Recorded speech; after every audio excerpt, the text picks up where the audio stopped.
आज बहुत लोग एब्सेंट हैं।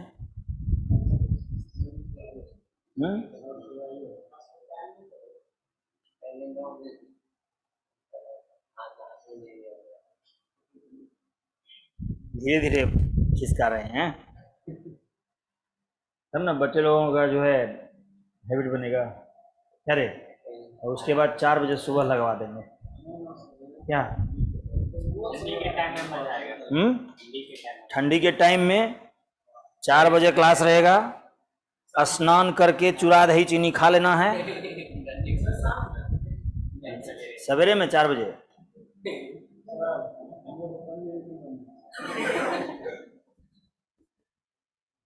मिटा दें। चलो ठीक है, देखो बैक वाला समझ में आ गया ना? बैक वाला तक यहाँ तक कोई क्लियर, कोई प्रॉब्लम नहीं था? चलिए अब देखिए इसमें जो है हम लोग अब नया चीज जोड़ रहे हैं। क्या नया चीज जोड़ रहे हैं कि ये जो इतना हम लोग आयन में तोड़ते हैं, अब कोई दिक्कत नहीं है। अब बिल्कुल जो है समझ गए कि नहीं? हाँ ठीक है। तो इसमें जो है जैसे देखो अब Na2CO3 है तो उसको पहले आयन में तोड़ते हैं तब हम लोग बनाते हैं। अब हम लोग क्या सीखेंगे कि डायरेक्ट कंपाउंड दिया रहेगा और उससे डायरेक्ट हम लोग जो है कैसे निकाल देंगे। ठीक है, तो अब ये हमारा लास्ट फॉर्मूला एक तरह से समझो, यानी equivalent weight of any compound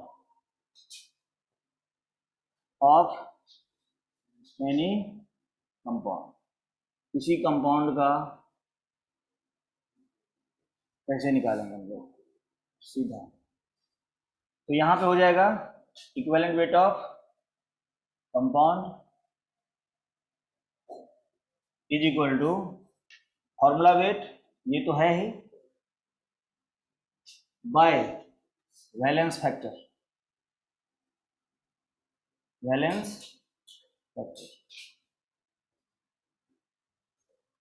ठीक है, कई लोग एन फैक्टर भी बताते हैं, लेकिन हम लोग एन फैक्टर इसलिए नहीं लेते हैं, कारण है कि इससे पहले जब मोलिकुलर फॉर्मूला पढ़े थे तो वहां पर एन फैक्टर यूज कर चुके हैं। ठीक है, तो क्या है वी फैक्टर यानी कि वैलेंस फैक्टर। अब ये वैलेंस फैक्टर जो है, वैलेंस फैक्टर समझने की बात है। फॉर्मूला वेट तो आपको समझ में आ गया कि जिस तरह से हम लोग मोलिकुलर वेट निकालते थे, आयनिक वेट निकालते थे, वही क्या हो गया फॉर्मूला वेट, यानी कि जो भी फॉर्मूला दिया रहेगा उसका वेट निकाल लेना है। ठीक है, अब वैलेंस फैक्टर देखो कितने तरह का होता है। वैलेंस फैक्टर कहता है कि ये या तो होगा वैलेंसी, ठीक है, या तो वैलेंसी निकाल लो या क्या निकालोगे चार्ज ऑन कैटायन या चार्ज ऑन एनायन, दो में से कोई एक ही लेना है। अब इतना चार्ज बता चुके हैं कि जो कहीं कोई न कोई निकल ही जाएगा, तो चार्ज ऑन कैटायन या चार्ज ऑन एनायन। अब कहता है कि अगर एसिड है तो उसका हम लोग क्या निकाल सकते हैं बेसिसिटी ऑफ एन एसिड, ठीक है, या यहीं पे लिख देते हैं एसिडिटी ऑफ ए बेस।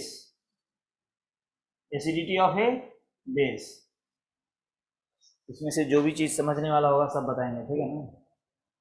उसके बाद क्या कहता है चेंज इन ऑक्सीडेशन नंबर, जो कि क्या बोले हैं ऑक्सीडेशन रिडक्शन एक चैप्टर पढ़ाना है, वहां पर ये काम करेगा चेंज इन ऑक्सीडेशन नंबर, यानी कि आपको ये मोल कंसेप्ट इक्विवेलेंट वेट ये सब कहीं जान छोड़ने वाला नहीं, ठीक है। ऑक्सीडेशन नंबर ये चलते रहेगा फिजिकल केमिस्ट्री में, ठीक है। उसके बाद क्या होगा लॉस ऑफ इलेक्ट्रॉन और gain of electron. Loss of electron यानी कितना लॉस किया electron, number of mole of loss of electron, ठीक है, या गेन ऑफ इलेक्ट्रॉन कितना गेन किया। तो ये सब चीज जो है loss of electron gain of electron ये सब हम लोगों को देखने को मिलेगा कहाँ, जब रेडॉक्स रिएक्शन पढ़ेंगे तब, ठीक है ना। अभी फिलहाल के लिए ज्यादातर यूज होगा ये वाला या ये वाला और समथिंग, ये सब अभी यूज नहीं होगा, ठीक है। तो इतना चीज है, charge on cation, charge on anion, basicity of an acid और acidity of a base, change in oxidation number, या लॉस ऑफ इलेक्ट्रॉन और गेन ऑफ इलेक्ट्रॉन, ठीक है। तो यहाँ पे लॉस ऑफ इलेक्ट्रॉन, जो इलेक्ट्रॉन लूज करता है उसका क्या होता है, ऑक्सीडेशन, और जिसका ऑक्सीडेशन होता है वो क्या होता है, रेड्यूसिंग एजेंट। और जो गेन करता है इलेक्ट्रॉन उसका क्या होता है, रिडक्शन, नहीं, और वो क्या होगा, ऑक्सीडाइजिंग एजेंट, ठीक है। तो ये सब चीज़ हम लोग देखेंगे वहाँ। तो ऑक्सीडाइजिंग एजेंट, रिड्यूसिंग एजेंट जब आएगा तब वहाँ पर हम लोग ये सब देखेंगे, loss of electron, gain of electron. इतना चीज़ दिमाग में रखो।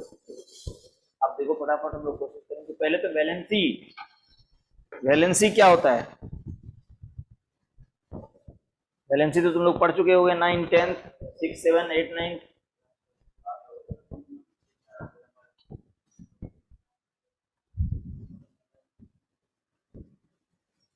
नंबर ऑफ,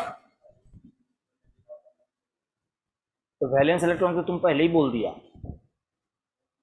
वैलेंस इलेक्ट्रॉन को ही तो हम लोग बोलते हैं कि जो आउटरमोस्ट शेल में पाए जाने वाले इलेक्ट्रॉन को वैलेंस इलेक्ट्रॉन। तो जब वैलेंस इलेक्ट्रॉन बोल ही दिए तब आउटरमोस्ट शेल बोलने की जरूरत नहीं है, ठीक है।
तुम क्या नाम बताया था, अनस, क्या होता है इसका मीनिंग, अनस का मतलब दोस्ती, अनस, दंसो, कौन सा ये वाला,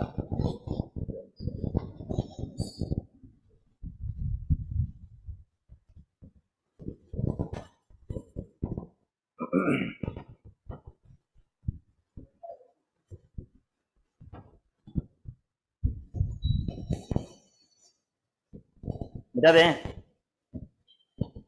ठीक। देखिए मिटा तो रहे हैं, अब हम लोग देखेंगे पहले इसको, ये जब समझ में आएगा तब जाकर के फिर हम लोग इस पे आएंगे, ठीक है ना।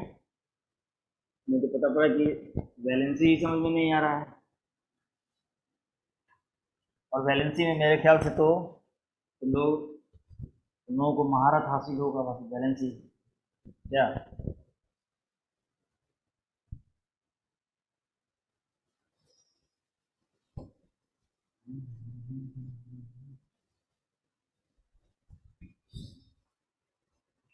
चलिए अब थोड़ा सा हम लोग डिस्कस कर लें, वैलेंसी क्या होता है।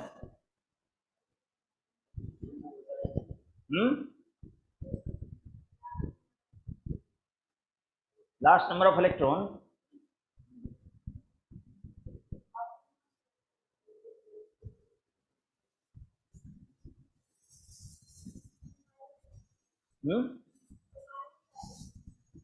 कंबाइनिंग कैपेसिटी, क्या पूरा बोला करो, combining capacity of an atom. अच्छा पहले इधर से पूछ लेते हैं, तो फिर हिंट्स मिल जाता है ना, वहां से कुछ पूछेंगे तो इधर से फट से उसमें जोड़ जाड़ के बना देगा। तुम बताओ, number of cell present in,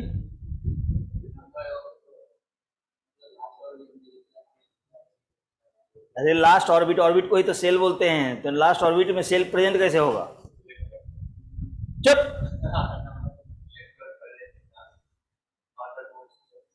cell valency पूछ रहे हैं, तुम बताओ।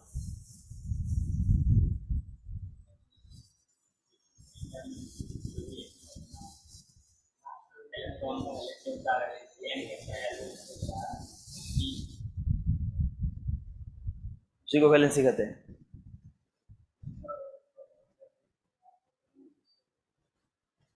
तुम रे नितेश, वही जो ही बोल दिया। ठीक, तुम बताओ।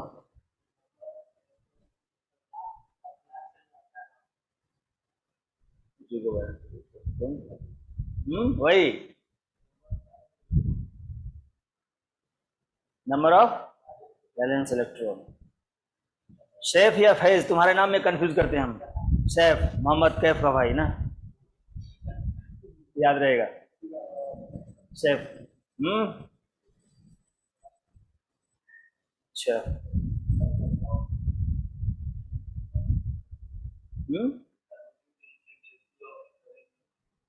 Losing tendency of valence electron.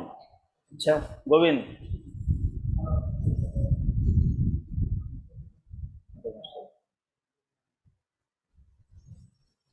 Sohail ना, जो ये बोला। अच्छा देखो, अब तुम हमको बताओ combining capacity of an element, इसका मतलब क्या हुआ?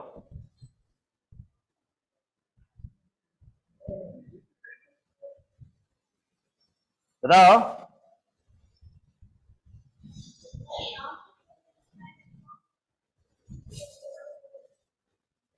उसको स्टेबल होने में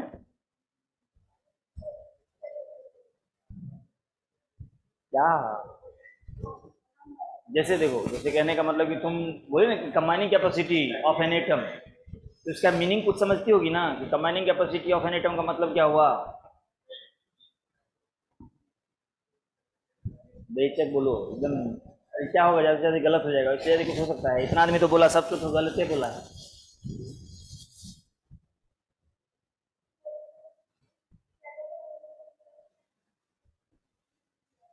लूजिया ये नहीं होता है। तुम बताओ, पहले नाम बताओ तुम लोग।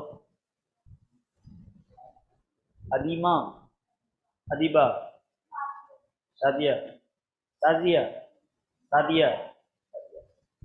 नाम बड़ा एकदम, उनको तो एकदम रटना पड़ेगा नहीं, कि नाम ऐसा ऐसा है। अभी इसका नाम तो एकदम फेमस है, वो तो तुरंत याद हो गया एकदम। है अदीबा, सादिया। हाँ, तुम क्या बता रही थी?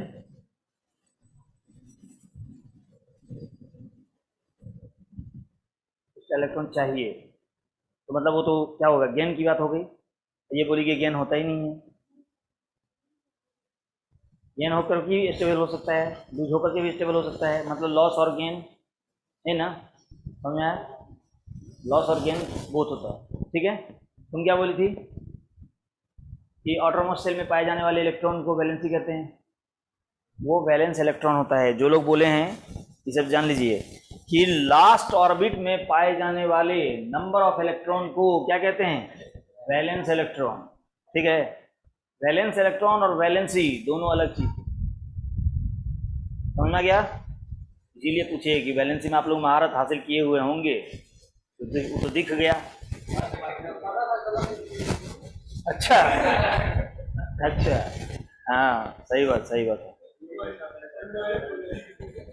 मतलब ना बोलेंगे ना हारेंगे, ठीक है, समझ में आ गया?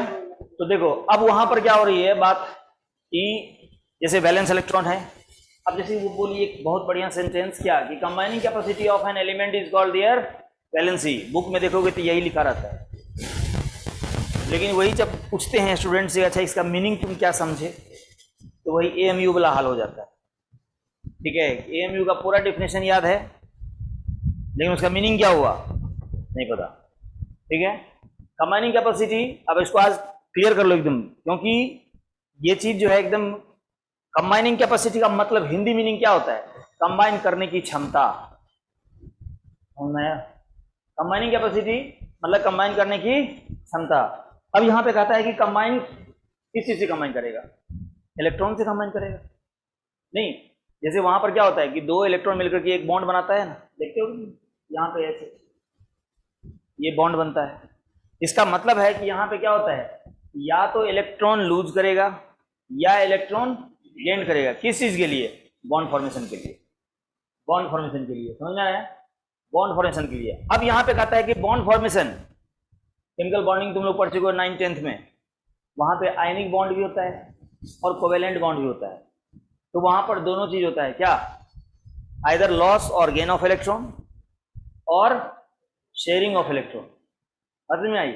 इसका मतलब हुआ कि वहां पर इलेक्ट्रॉन का क्या होगा, या तो लूज करेगा या गेन करेगा या शेयर करेगा, तीनों चीज। ठीक है, तो अब यहां पे बात होती है कि जो वैलेंस इलेक्ट्रॉन है, वैलेंस इलेक्ट्रॉन हम लोगों के दिमाग में सेट हो गया ना कि number of electron present in the outermost orbit. अभी ऑर्गेनिक में ऑर्बिट पढ़ा रहे हैं, समझ में आएगा? ऑर्बिट या शेल, यानी कि आउटरमोस्ट शेल में पाए जाने वाले इलेक्ट्रॉन को हम लोग क्या बोलते हैं? Valence electron. और अब सुनो, वो कंबाइनिंग कैपेसिटी क्या था कि उस वैलेंस इलेक्ट्रॉन में जितने इलेक्ट्रॉन के पास ये कैपेसिटी होगा कि वो बॉन्ड फॉर्म कर देगा, उस नंबर ऑफ इलेक्ट्रॉन को हम लोग क्या बोलेंगे? वैलेंसी।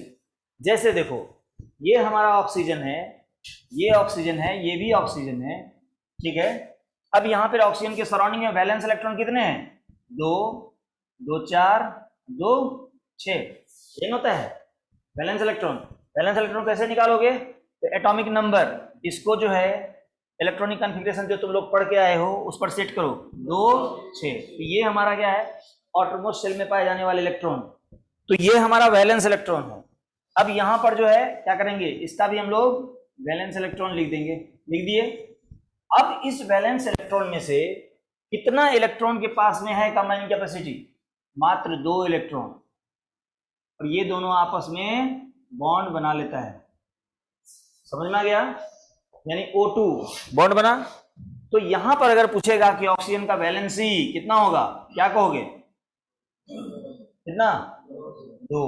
नहीं, क्योंकि उस वैलेंस इलेक्ट्रॉन में मात्र 2 ही इलेक्ट्रॉन ऐसे था जिसके पास कंबाइनिंग कैपेसिटी था। ठीक है ना? तो यहां पे हो गया 2।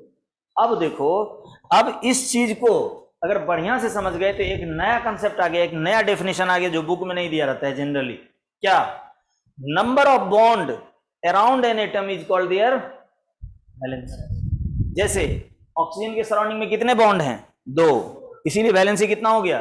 2। अब देखो, इसका हेल्प लेकर के हम लोग आराम से निकाल लेंगे। जैसे देखो यहां पे, अब पूछेगा कि valency of nitrogen, valency of hydrogen, बताओ जल्दी जल्दी। नाइट्रोजन का वैलेंसी कितना? 2 2 3। देखो, 2 बार जोर से बोले तो 3 हो गया। वो कितना हो गया? अबे चौकड़ 3। तुम कैसे देखता है जो तुमको नहीं दिखाई पड़ता? 3, 1 2 3, 3 बॉन्ड है ना, इसीलिए नाइट्रोजन का वैलेंसी कितना? 3। हाइड्रोजन का वैलेंसी 1। क्यों? क्योंकि हाइड्रोजन के सराउंडिंग में मात्र 1 बॉन्ड है। आसानी से निकल गया कि नहीं निकल गया? अच्छा, अगर मान लिया जाए H2O है तो इसका देखता होगा इस तरह से रहता है। तो ऑक्सीजन का वैलेंसी कितना? देखो कितना जल्दी निकलता है। और हाइड्रोजन का 1। समझ में आ गया? और इसीलिए देखता होगा कि नाइट्रोजन का वैलेंसी 3 होता है, तो देखता होगा कि ऐसा बॉन्ड बनाता है, ट्रिपल बॉन्ड बनाता है कि नहीं? क्योंकि नाइट्रोजन का वैलेंसी 3 होता है। अब तो बॉन्ड देख करके एकदम आराम से समझ में आएगा। नहीं, कोई कंपाउंड दिया रहेगा तो तुरंत बॉन्ड देखना और उसका जो है वैलेंस निकल जाएगा। ठीक है? अच्छा, इसमें बताओ तो कितने बॉन्ड पेयर हैं, कितने लोन पेयर हैं? इस कंपाउंड में कितने बॉन्ड पेयर और कितने लोन पेयर?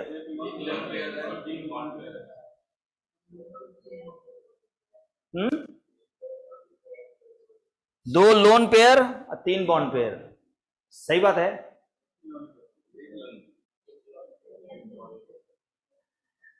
पेयर मतलब जोड़ा, तो एक ही ना है, जोड़ा है लेकिन बॉन्ड फॉर्मेशन में भाग नहीं लिया, इसलिए बेचारा अकेला है। पेयर तो है लेकिन अकेला है, नहीं क्योंकि बॉन्ड नहीं बनाया, बॉन्डिंग नहीं हो पाया, इसलिए अकेला है। इसलिए क्या बोलते हैं, लोन पेयर। समझ गया ना? तो एक लोन पेयर और 3 बॉन्ड पेयर। अगर पूछ देगा कि NH3 का हाइब्रिडाइजेशन क्या होगा तो क्या बताओगे?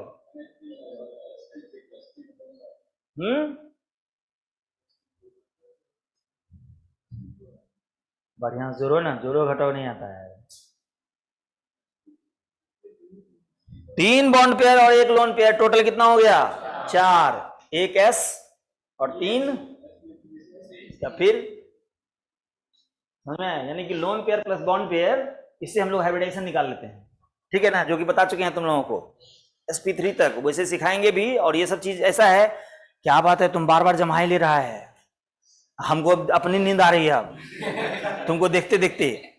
जमाई ऐसा चीज है, वो देखने के बाद साइकोलॉजिकल इफेक्ट पड़ता है, हैं? पता पर हम पढ़ाई छोड़ पूरा करेंगे, कैसे होगा? हैं?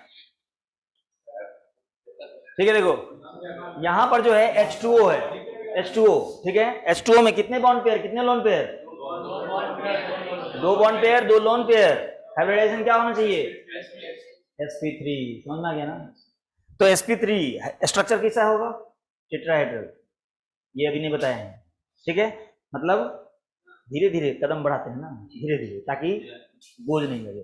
जैसे अभी तक क्या बताए थे, सिर्फ बताए थे हाइब्रिडाइजेशन निकालने के लिए। अब तीनों हाइब्रिडाइजेशन का चर्चा जैसे अभी करेंगे, फिर वहां चर्चा करेंगे तो मजा आ जाएगा। जैसे sp कैसा दिख रहा है? लीनियर दिख रहा है, नहीं? sp हाइब्रिडाइजेशन होगा तो कैसा होगा? लीनियर। समझ में आ गया? लीनियर यानी कि बॉन्ड एंगल कितना होना चाहिए? Bond angle 180। 2 चीज सीख गया कि नहीं सीख गया? sp हाइब्रिडाइजेशन मतलब लीनियर, बॉन्ड एंगल 180। और अगर मान लिया जाए, कहेगा कि sp2 हाइब्रिडाइजेशन, देखो sp2 का है कि 3 है ऑर्बिटल, sp2, ठीक है? सब यहां पे क्या होगा, कितना? 120। अब देखने से भी लग रहा है, अगर इसको ऐसे मिला दोगे तो क्या हो जाएगा? Triangular planar. Triangular planar, 2 structure याद हो गया, लीनियर, ट्रायंगुलर प्लेनर और टेट्राहेड्रल, 3 ठोक बते हुए किए हैं, ठीक है? इसका बॉन्ड एंगल भी याद हो गया, कितना? 120। ये sp3 जो है उसका बॉन्ड एंगल खाली आपको याद रखना पड़ता है 109.5 डिग्री, या इसको ऐसे भी लिखा रहता है 109 डिग्री 28 मिनट, ठीक है? 28 मिनट। 1 डिग्री बराबर कितना मिनट?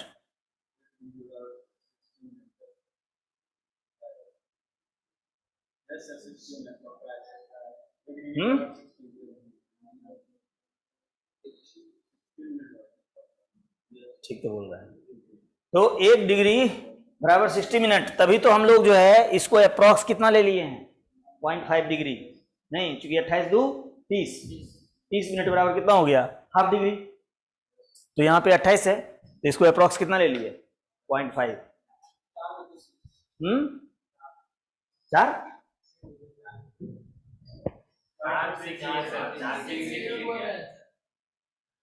इसको कितना लिखेगा? 4 को सीख लिया, 4 को कहां सीखा? 3 ठो सीखा। sp sp2 sp3 बस। अच्छा उसमें कोई नया चीज सीख लिया, ठीक है? अगले क्लास में पूछेंगे, खाली सीख लेने से थोड़ी होता है, याद भी रहना चाहिए, ठीक है? चलो बढ़िया है, हाइब्रिडाइजेशन भी बता दिए। और क्या बोलें कि हाइब्रिडाइजेशन, देखो बीच बीच में क्या होता है कि इसलिए जिक्र करते रहते हैं कि ये देखो अभी बता रहे थे तो नॉर्मली सीख गए, अब हाइब्रिडाइजेशन फिर हम लोग वहां पर तो पढ़ ही रहे हैं, वहां पे अभी ऑर्बिट ऑर्बिटल ये सब चल रहा है। और वहाँ पर फिर अब ऑर्बिटल ओवरलैपिंग होगा, फिर हाइब्रिडाइजेशन होगा तो मजा आएगा। इसलिए बोलते हैं कि फेमिलियर रहना चाहिए कोई भी चीज़ से। जैसे फर्स्ट बार हम लोग कहीं पर चलते हैं, कहीं जा रहे होते हैं, तो देखता होगा कि जो लगेगा कि बाप रे कितना दूर है, आ ही नहीं रहा है, जो डेस्टिनेशन जा रहे हैं वो आ ही नहीं रहा है। और जब वहाँ पहुँच जाते हैं तब लगता है हाँ और फिर उसके बाद देखते हैं तो लगता है अरे इतना ही दूर तो है, जाएंगे आएंगे एकदम। तो वही पढ़ाई में भी वही चीज़ है, जो चीज़ नया चीज़ फर्स्ट बार देखोगे लगेगा पता नहीं कौन चीज़ पढ़ा रहे हैं सर। जैसे नीतीश बोल रहा था फर्स्ट क्लास के बाद, सर उसके बाद तो कुछ समझ में नहीं आया, उनके लिए समझने लगा, कुछ था ही नहीं तो कैसे समझ में आएगा हैं। खाली उस समय में बस एक ही चीज तो बताए थे कि 2 बॉन्ड रहेगा sp, 3 बॉन्ड रहेगा sp2, 4 बॉन्ड रहेगा sp3, लेकिन वो बॉन्ड कौन सा होना चाहिए, सिग्मा नहीं। चलिए ठीक है, यहाँ पर इतना चीज बताया, तो अब इसको हम लोग क्या करते हैं कि लिख लेते हैं, ठीक है, नहीं तो पता पड़ा कि भूल ही जाएंगे। नहीं, वैलेंसी देखो सबसे पहला चीज है कि वैलेंसी को जानने के लिए वैलेंस इलेक्ट्रॉन ये जानना जरूरी है, जो कि आप लोग ऑलरेडी नोन है, सब लोग जानते हैं, इसीलिए उसको अलग से लिखाने की कोई जरूरत नहीं है, ठीक है। तो पहला डेफिनेशन जो है वो लिख लो, क्या, combining capacity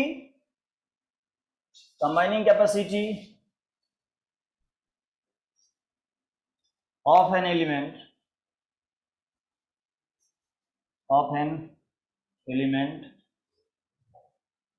is called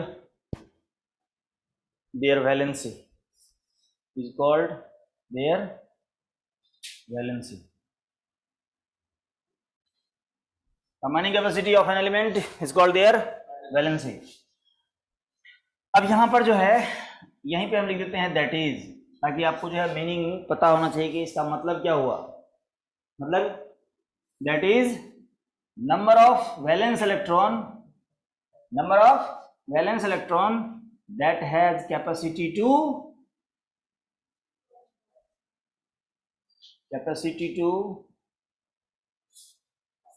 form a bond, ठीक है ना, अब समझ में आएगा। अब देखो दूसरा क्या बताए थे, number of bond around an atom is called their valency,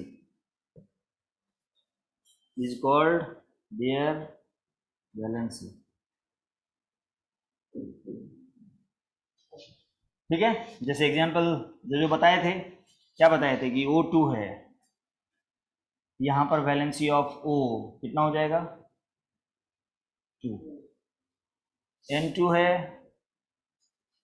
valency of N कितना 3, NH3 वैलेंसी ऑफ N कितना 3, वैलेंसी ऑफ H1, H2O बताए थे, तो valency of oxygen 2, valency of hydrogen,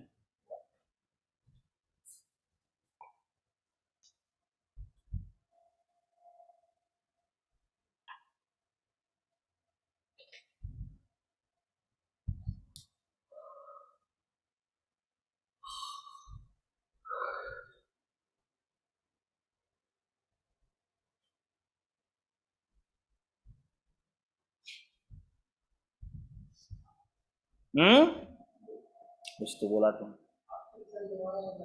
वही अभी हम बोलने वाले थे, इफेक्ट देखो आ रहा है ना, इसलिए बोले थे कि जमाए मत लिया करो, काहे कि एक पैसेंजर सो गया तो कोई बात नहीं है, बस में कुछ नहीं होगा, लेकिन अगर ड्राइवर सो गया तो विदाउट प्रिपरेशन ऑफ नीट और IIT टॉप पोजीशन पे पहुंच जाएगा, एकदम ऊपर ही चला जाएगा एकदम,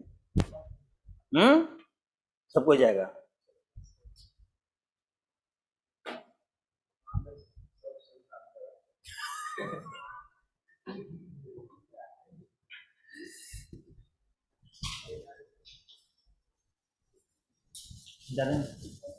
हो गया ना।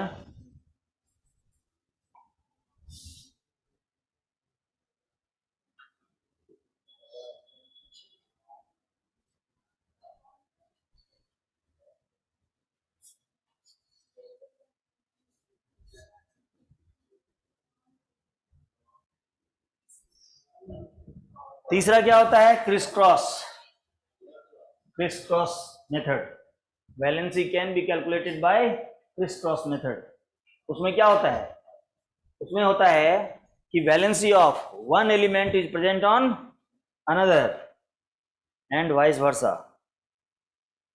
मतलब कहने का ये हुआ कि जैसे मान लीजिए यहाँ पे लिखा हुआ है Al2O3, तो Al का वैलेंसी 3 और O का वैलेंसी 2, इसी को बोलते हैं criss cross method. Valency of one element is present on another element and vice versa. Vice versa समझ में आता है ना? उसी का अपोजिट। नहीं तो कंकरबाग में पढ़ा रहे थे, हम बोले कि जो valency of one element is present on another and vice versa, तो कहता है कि सर भैंस भैंसा क्या होता है? हैं? अब भैंस भैंसा समझो तो बच्चा सब यूनिक सब है। कहाँ गया सुमन? नहीं आया है? हैं? ऊपर सोल्यूट तो देखता है ऊपर में कि ऊपर में सोल्यूट है कि नहीं है। ठीक है,